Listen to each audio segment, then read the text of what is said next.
Hello guys, അപ്പോൾ ഒരു കാര്യം നിങ്ങളോട് ഷെയർ ചെയ്യാൻ വേണ്ടിയാണ് വന്നിരിക്കുന്നത്. തംബ്നെയിലിൽ പറഞ്ഞതുപോലെ വീട്ടിലിരുന്ന് എങ്ങനെ നൈറ്റി ബിസിനസ് മുന്നോട്ട് കൊണ്ടുപോകാം. അതിൽ ആദ്യത്തെ ഒരു കാര്യമാണ്, രണ്ട് കാര്യങ്ങളുണ്ട്. അതിൽ ആദ്യത്തെ ഒരു കാര്യമാണ് റെഡിമെയ്ഡ് നൈറ്റി. നമുക്കൊന്നെങ്കിൽ റെഡിമെയ്ഡ് നൈറ്റി ഹോൾസെയിൽ കടയിൽ പോയി എടുത്തിട്ട് നമുക്ക് വീട്ടിൽ കൊണ്ടുവന്നിട്ട് സെയിൽ ചെയ്യാം. ഒന്നെങ്കിൽ വാട്സപ്പ് വഴി സ്റ്റാറ്റസ് ഇട്ട് സെയിൽ ചെയ്യാം, അല്ലെങ്കിൽ ഇപ്പോൾ അറിയാമല്ലോ ഇൻസ്റ്റാഗ്രാം, യൂട്യൂബ് വഴിയൊക്കെ നമുക്ക് സെയിൽ ചെയ്യാൻ പറ്റും. ഇപ്പോൾ ഫേസ്ബുക്കിലൊക്കെ നല്ല വ്യൂവേഴ്സൊക്കെ ഉണ്ട്. ഫേസ്ബുക്കിലാണിപ്പോൾ ഒട്ടുമിക്ക ആൾക്കാർ ഇപ്പോൾ ഫേസ്ബുക്കൊക്കെ യൂസ് ചെയ്യുന്നുണ്ട്. എല്ലാവരും പ്രായം കുറവാണെങ്കിലും കൂടുതലാണെങ്കിലും ഫേസ്ബുക്കൊക്കെ യൂസ് ചെയ്യുന്നുണ്ട്. അപ്പോൾ ഫേസ്ബുക്കിലൂടെ നമുക്ക് കൊടുക്കാം, ഇല്ലെങ്കിൽ ഇൻസ്റ്റാഗ്രാം വഴി കൊടുക്കാം, യൂട്യൂബ് വഴി കൊടുക്കാം. അതുമല്ലെങ്കിൽ നമുക്ക് വാട്സപ്പ് വഴി സ്റ്റാറ്റസ് ഇട്ട് നമുക്ക് പരിചയമുള്ള ആൾക്കാർക്ക് മാത്രം കൊടുക്കാം. അപ്പോൾ ഞാൻ അങ്ങനെയാണ് സെയിൽ ചെയ്യുന്നത്. ഞാൻ പരിചയമുള്ള ആൾക്കാർക്ക് വാട്സപ്പ് വഴി കൊടുത്തിട്ട് അവരിൽ നിന്ന് എനിക്ക് ഒരുപാട് കസ്റ്റമറെ കിട്ടിയാണ് ഞാൻ സെയിൽ ചെയ്യുന്നത്. അപ്പോൾ റെഡിമെയ്ഡ് നൈറ്റി നിങ്ങൾ വാങ്ങിക്കുന്നെങ്കിൽ നിങ്ങൾക്ക് എത്ര രൂപയ്ക്കാണോ കിട്ടിയ രൂപയുടെ 40% എടുത്തിട്ട് അതും കൂടി ഈ വിലയിലിടണം. 40% നമ്മുടെ ലാഭമാണ്.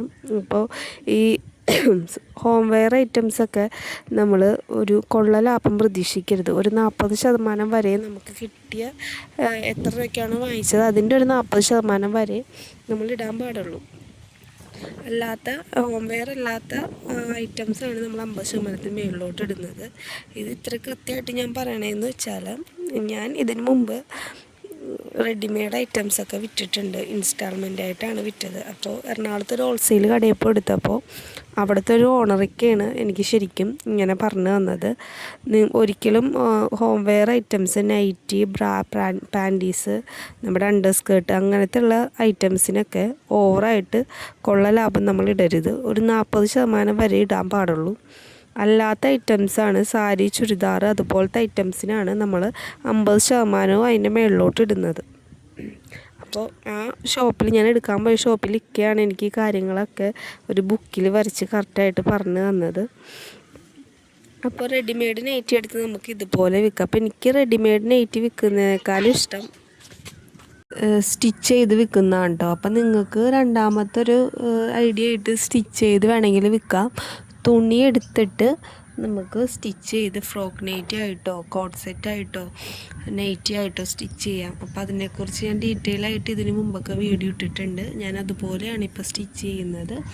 തുണി എടുത്തിട്ട് കസ്റ്റമറിനോട് ചോദിച്ചിട്ട് അവരുടെ അഭിപ്രായത്തിനാണ് നമ്മൾ സ്റ്റിച്ച് ചെയ്ത് കൊടുക്കുന്നത്. അപ്പോൾ നമുക്ക് അവരുടെ ഷേപ്പിന് തന്നെ നമ്മൾ കറക്റ്റായിട്ട് അടിച്ചു കൊടുക്കുന്നതുകൊണ്ട് ഒരു 10-30 രൂപ കൂടുതലിട്ട് വാങ്ങിച്ചാലും കുഴപ്പമൊന്നുമില്ല.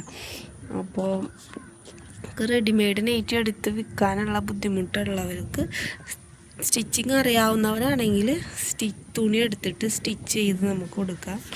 ഇതുപോലെ തന്നെ സ്റ്റാറ്റസ് ഇട്ടിട്ട് നമ്മൾ ആദ്യം മെറ്റീരിയലിൻ്റെ സ്റ്റാറ്റസ് ഇടുക. സ്റ്റാറ്റസ് ഇട്ടിട്ട് അവരോട് അഭിപ്രായം ചോദിച്ചിട്ട് അതുപോലെ ആ ഡിസൈനിൽ സ്റ്റിച്ച് ചെയ്ത് കൊടുക്കാൻ നോക്കുക. ഞാൻ അങ്ങനെയാണ്, ഞാൻ ഓൺലൈൻ വഴിയാണ് എടുക്കുന്നതെന്ന് പറഞ്ഞിട്ടുണ്ട് മെറ്റീരിയൽ. അപ്പം മെറ്റീരിയലിൻ്റെ പിക്ക് ഞാൻ ആദ്യമേ സ്റ്റാറ്റസ് ഇട്ടിട്ട് കസ്റ്റമറുടെ അഭിപ്രായം അനുസരിച്ചാണ് ഞാൻ മെറ്റീരിയൽ ആദ്യം തന്നെ വരുത്തുന്നത്. എന്നിട്ടാണ് നമുക്ക് അവരുടെ മോഡലും കൂടി ചോദിച്ചിട്ട് ആ അളവിൽ സ്റ്റിച്ച് ചെയ്ത് കൊടുക്കുന്നത്.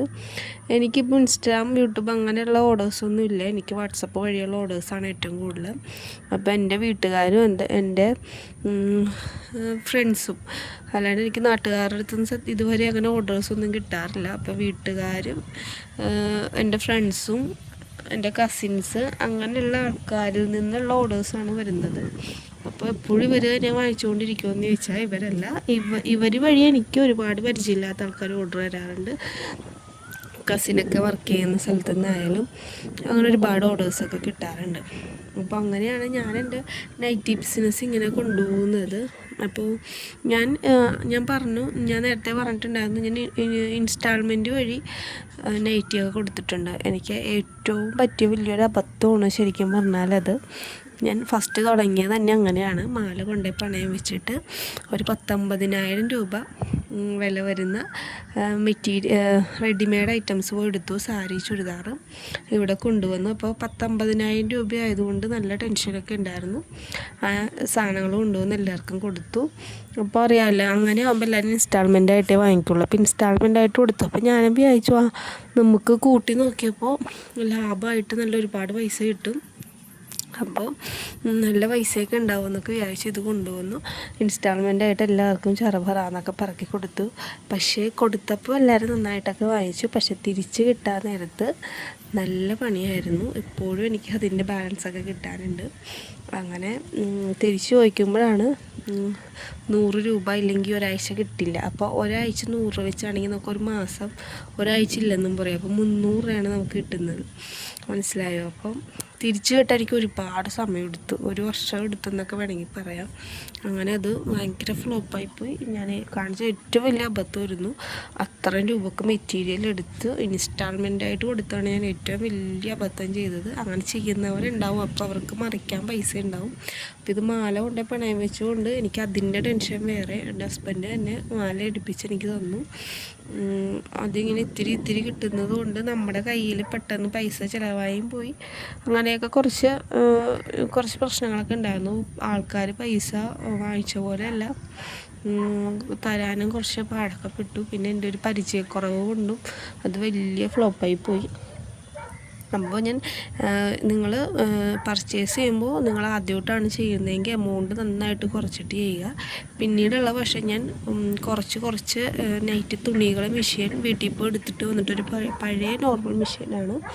വീട്ടിൽ പോയി എടുത്തിട്ട് വന്നിട്ട് ഞാൻ ചെറുതായിട്ടങ്ങ് സ്റ്റിച്ചിങ്ങൊക്കെ ചെയ്ത് യൂട്യൂബ് നോക്കി പഠിച്ചിട്ടാണ് സ്റ്റിച്ചിങ് ചെയ്ത് കൊടുക്കാമെന്ന് വിചാരിച്ചത്. അങ്ങനെ നൈറ്റി തുണി ഒരു 10 എണ്ണം ആദ്യം എടുത്തിട്ടാണ് ഞാൻ സ്റ്റിച്ച് ചെയ്ത് നമുക്ക് വേണ്ടപ്പെട്ടവർക്കൊക്കെ കൊടുത്തത്. അതിന് ശേഷമാണ് ഞാൻ 10-ൽ നിന്ന് കയറി ഇപ്പോൾ ഒന്ന് സെറ്റായിട്ട് വന്നത്. ഇപ്പം ഞാൻ നല്ല 2,000 രൂപക്ക് ആദ്യം എടുത്തിരുന്ന് ഞാനിപ്പോൾ നല്ല 10,000 രൂപ ആ റേഞ്ചിലൊക്കെ നൈറ്റി മെറ്റീരിയൽ എടുക്കാറുണ്ട്. വന്നിട്ട് സ്റ്റിച്ച് ചെയ്ത് കൊടുക്കുന്നതാണ് എൻ്റെ ഇപ്പോൾ വീട്ടിലിരുന്നുള്ള സ്ഥിരം പരിപാടി. അപ്പോൾ നിങ്ങൾ തുടങ്ങുന്ന വ്യക്തി, ഇപ്പോൾ വീട്ടിലിരുന്ന് കുഞ്ഞിനൊക്കെ ഇട്ട് ഒരു 100 രൂപ കിട്ടിയാൽ മതി എന്ന് ആഗ്രഹിക്കുന്ന അമ്മമാരാണെങ്കിൽ നിങ്ങളൊന്ന് ട്രൈ ചെയ്ത് നോക്കണം. ട്രൈ ചെയ്ത് നോക്കാമെന്ന് വെച്ചാൽ ചാടിപ്പിടിച്ച് ഞാൻ ചെയ്ത പോലെ 10,000-50,000 രൂപ ഒന്നും ചെയ്യാണ്ട് ഒരു 2,000 രൂപ മുടക്കി ഒരു 10 മെറ്റീരിയൽ എടുത്തിട്ട് അതിൽ നിന്ന് നിങ്ങൾക്ക് രക്ഷപ്പെടാൻ പറ്റുമോ, നിങ്ങൾക്ക് കസ്റ്റമർ എങ്ങനെ ഉണ്ടെന്നൊക്കെ ഒന്ന് ആലോചിച്ച്, അല്ലെങ്കിൽ നിങ്ങൾക്ക് ചെയ്യാൻ പറ്റുന്നുണ്ടെങ്കിൽ മാത്രം വലിയ എമൗണ്ടിലോട്ട് കിടക്കുക. നമുക്കിപ്പോൾ ഒരുപാട് വഴികളുണ്ട്, ഇൻസ്റ്റഗ്രാം, ഫേസ്ബുക്ക്, യൂട്യൂബ്. അപ്പോൾ സെയിൽ ചെയ്യാൻ നമ്മുടെ കയ്യിൽ ഫോണും ഉണ്ടെങ്കിൽ ഇതിലൂടെയൊക്കെ നമുക്ക് സെയിൽ ചെയ്യാൻ പറ്റും. അപ്പോൾ വലിയൊരു എമൗണ്ട് എടുത്ത് നഷ്ടം വരുത്തി വെക്കാണ്ട് ചെറിയൊരു എമൗണ്ടിൽ നിന്ന് ചെയ്ത് തുടങ്ങിയിട്ട് എങ്ങനെ ഉണ്ടെന്ന് നോക്കിയിട്ട് വേണം വലുതിലോട്ട് വരാൻ. എനിക്ക് പറ്റിയ പോലത്തെ അബദ്ധം നിങ്ങൾക്ക് വരരുത്. അപ്പോൾ ഞാൻ ഇങ്ങനെയൊക്കെയാണ് രക്ഷപ്പെട്ടത്. അപ്പോൾ നിങ്ങൾക്ക് എന്തെങ്കിലും ഉപകാരപ്പെടട്ടെ എന്ന് വിചാരിച്ചാണ് വീഡിയോ ഇടുന്നത്.